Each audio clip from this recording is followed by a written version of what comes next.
안녕하세요, 리치노마드입니다. 오늘은 채권형 ETF에 대한 얘기를 한번 해볼까 합니다. 여러분들은 앞으로 금리가 어떻게 될 거라고 예상을 하시나요? 대부분 아마 비슷한 생각을 하고 있을 것 같은데요. 오늘도 보니까 한국은행이 기준금리를 3.5%로 이제 3번 연속 동결하는 그런 발표를 했습니다. 사실상 이제 금리 인상이 좀 마무리되는 거 아니냐라고 봐도 무방할 이제 약간 그런 분위기인데요.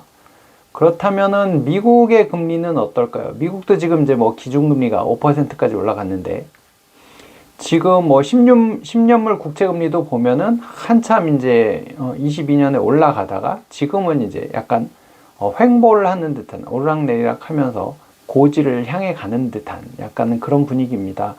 지금 기준금리 인상을 한두 차례 더 할 수도 있다, 없다, 이런 얘기들이 나오고는 있지만 지금 은행 사태도 있고 또 있고 해서 이제 금리를 더 이상 올리는 게 사실은 좀 부담스러운 상황인 것 같아 보이고요.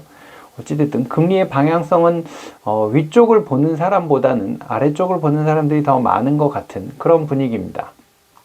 근데 오늘 그 기사에 보니까 강남 부자들이 이런 상품에 좀 관심을 많이 갖고 있다, 이런 기사가 나왔습니다. 이게 사실인지 가짜인지 모르겠지만 일단은 연 19%의 배당이라는 문구에 눈이 확 가더라고요. 이게 뭔가 하고 좀 살펴봤는데 이게 일단 그 미국 국채, 장기 국채에다가 투자하는 그런 상품들을 기반으로 해서 여러 가지 상품이 나온 거더라고요.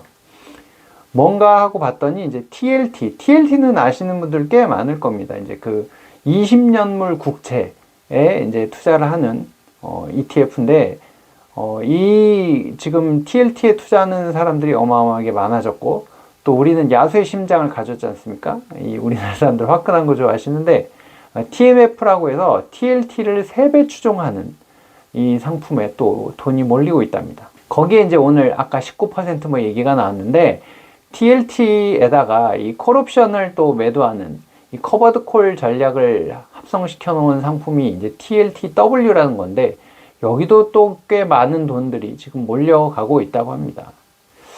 그럼 이것도 뭔지 우리가 또 유행에 뒤처지면 안 되잖아요.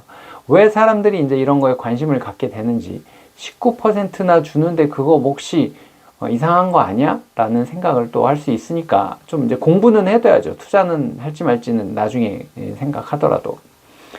일단은 저도 채권은 항상 들을 때마다 이렇게 좀 헷갈리기도 하고 그러는데 어쨌든 개념으로 따지면은 채권은 금리가 오르면은 가격이 떨어진다고 합니다. 왜냐? 이제 기존 채권이 예를 들어서 3%에 발행을 했는데 새로운 채권이 5%짜리가 나오면 제가 금리가 더 높네 하면서 이제 기존 채권들이 인기가 없으니까 가격이 떨어지는 거죠. 그래서 금리가 올라가면 채권 가격이 떨어진다라고 얘기를 하는 거고요. 반대로 금리가 이제 내리면 채권 가격이 올라가겠죠. 반대의 개념이니까. 지금 이제 앞서서 나왔던 이 장기채 3종을 보면 TLT 같은 경우는 이제 미국 장기 국채에다가 투자하는 거, 이제 20년물에 투자하는 건데 이게 이제 듀레이션이라는 개념이 있거든요. 이제 아래 보시면 나와 있지만 수익을 모두 회수하기까지 걸리는 시간을 나타내는 개념인데 이제 20년물 국채를 사지만 이게 오늘 산 것도 있고 6개월 전에 산 것도 있고 1년 전에 산 것도 있고 이렇게 될 거잖아요. 이 ETF 안에는. 그래서 이제 평균적인 기간들을 적어 놓은 건데 17.52년 이렇게 돼 있고 수수료율이 0.15% 그리고 배당률이 이제 분배율이죠. 분배율이 2.9% 정도 되는 게 이제 TLT입니다. 이게 이제 월배당이거든요. 이제 연 3% 정도를 월배당으로 해주는데 배당률이 높지는 않죠. 근데 이제 TLTW 같은 경우는 지금 현재 주가 기준으로 하면 19.4%. 근데 이게 지금 채 1년이 안 됐더라고요. 지금 한 9개월 정도 운영이 돼갖고 요거는 조금 더 지켜봐야 되고 그리고 지금 이제 상황이 이 TLTW에 맞는 상황이어서 그렇거든요. 아까 그 금리 그래프 보신 거 생각나신지 모르겠지만 이 최근에 금리가 이제 어느 정도 박스권에서 왔다 갔다 하고 있기 때문에 이 콜옵션을 매도하는 이 커버드 콜 전략이 꽤 아주 효율을 발휘할 수 있는 그런 환경이거든요. 이제 그래서 19.4%까지 나오고 있고 이제 그냥 TLT보다는 수수료율이 좀 높습니다. 0.35%. TMF 같은 경우는 TLT의 3배로 움직인다고 말씀드렸는데 이거는 지금 이제 분배율이 한 1.9% 정도 나오고 있습니다. 얘는 이제 분기 배당이고요. 사실 얘는 뭐 이제 배당을, 그러니까 분배를 받기보다는 화끈하게 움직이는 걸 기대하고 하는 거거든요. 듀레이션이 길면 길수록 금리 변화에 민감해서 듀레이션이 17년 정도 남았다 그러면은 금리가 1% 변동하면은 가격이 17%가 변동한다. 뭐 거의 그런 개념으로 이해하시면 될 것 같습니다. 그러니까 이제 1% 오르면, 그러니까 금리가 1% 오르면 가격이 17% 떨어지겠죠. 이제 그런 개념으로 보시면 될 것 같습니다. 이제 이런 상품의 이제 특징을 좀 알고서 내가 어떻게 대응할지 이제 좀 봐야 되는데, 만약에 이제 미국 채권 금리가 정점이다라고 판단하면, 금리가 앞으로 계속 하락할 거야 라고 하면은 이제 그 TLT를 사면은 될 거고요. 지금 이 주가 흐름 보시면은 이제 금리가 계속 올라갔기 때문에 반대로 됐죠. 금리가 올라가면 채권 가격이 떨어진다 그랬으니까 거꾸로 가서 10월 달에 바닥 치고 올라와서 좀 갈 줄 알았더니 다시 지금 약간 횡보하고 있는 모양새니까요. 지금 이제 TLT의 주가는 이렇습니다. 지금 155달러 정도 갔던 게 현재 지금 100달러 정도 됐으니까요. 거의 3분의 1이 훌러덩 날아간 그런 상황이죠. 근데 금리가 이제 뭐 하락할 거라고 예상은 하지만 뭐 예를 들어서 올 연말까지는 그대로 가지 않을까? 뭐 계속 그런 얘기가 나오니까요. 뭐 내년 상반기까지 보는 사람들도 있고 뭐 여러 가지 스타일이 있지만 금리가 당장 떨어지진 않고 횡보할 것 같다. 지금 보면은 이 그 TLTW의 주가 그래프가 어떻게 보면 금리를 보여주는 거잖아요.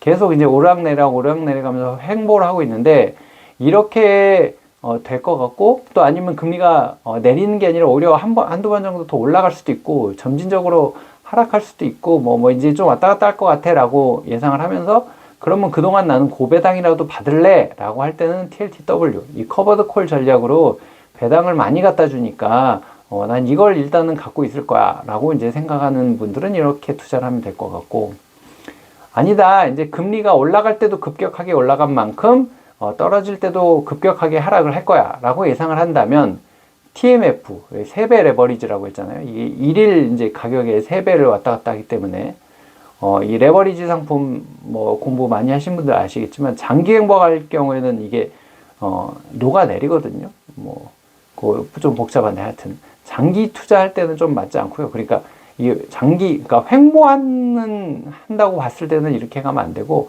급격하게 이제 금리가 내려갈 것 같다라고 하면 이걸 투자해야 되는데, 사실 저는 3배짜리는 간이 좀 작아서 잘 투자를 하기가 힘들더라고요. 이 이제 투자 전략하고 이제 주의할 점을 보면, 앞서서 말씀드린 걸 잠깐 요약을 하자면, 연말까지 금리가 막 횡보한다고 가정하면 이럴 때는 이럴 때는 TLTW에 투자를 하고요. 금리 하락이 예상되는 시점이 왔다. 그리고 이제 시작이 된 것 같아. 라고 하면은 TLT에 이제 투자를 하면 되는 거고. 근데 금리 하락이 어떤 이제 뭐 횡보나 이런 게 아니고, 지속적으로 급격하게 쫙 내려갈 것 같아. 라고 생각을 한다면, 나는 야수의 심장을 가져서 화끈하게 해보겠다. 라고 하시는 분들은 TMF에 이제 투자를 하면 되겠죠. 근데 지금 이제 우리가 또 하나 고려해야 될 게, 지금 이제 환율이 1320원 뭐 이 정도 하고 있는데, 이제 평균 그 외환위기 이후에 평균이 뭐 1140원 뭐 이렇게 얘기하고, 뭐 올 연말 가면 1200원대까지 떨어질 거야 뭐 이런 예상들도 나와요. 누가 맞을지 모르겠지만 이제 그런 특징도 있으니까 근데 채권의 수익률을 이제 이런 환율의 변동성을 커버할 수 있냐, 이제 이런 걸 판단해서 투자를 하셔야 될 것 같고요. 이건 뭐 미국 주식에 투자할 때는 다 비슷한 그런 상황이긴 하지만, 뭐 또 빅테크 기업들, 뭐 어저께 이제 엔비디아 실적 나오고 난 다음에 지금 시간 외에서 지금 장난 아닌 수익 뭐 20 몇 퍼센트 막 올라가고 있던데, 이제 그런 급등으로 이제 환차 손을 극복할 수 있다라고 보면은 뭐 이제 투자를 할 수 있겠지만, 그렇지 않다면 이런 부분도 감안해서 판단을 하셔야 되겠죠. 하여튼 뭐 이렇게 채권을 베이스로 하는 것도 자산 배분 관점에서 일부 좀 담아가는 것도 방법이긴 한데, 저도 이렇게 손이 많이 가진 않더라고요. 저도 지금 TLT 아주 조금 담아놨는데, 이제 채권 금리가 떨어질 줄 알았더니, 그러니까 금리가 떨어질 줄 알았더니 떨어지지도 않고 계속 오르고 있어서 오히려 지금 마이너스거든요. 마이너스 폭이 크지는 않지만 좀 또 이것도 기다림이 필요한 것 같고, 지금이 정점이다 생각되면 오히려 이제 더 담아야 되는 뭐 시기인데, 다른 거 보느라고 돈이 부족해서 하여튼 그냥 담아만 놓고 있는 그런 상황입니다. 여러분들은 방향성을 어떻게 보시고 또 이런 상품들이 있다면 어떻게 투자하실 건지 한번 머릿속으로 시뮬레이션을 한번 해보시는 것도 좋은 공부가 될 것 같습니다. 오늘은 여기서 마치도록 하겠습니다. 고맙습니다.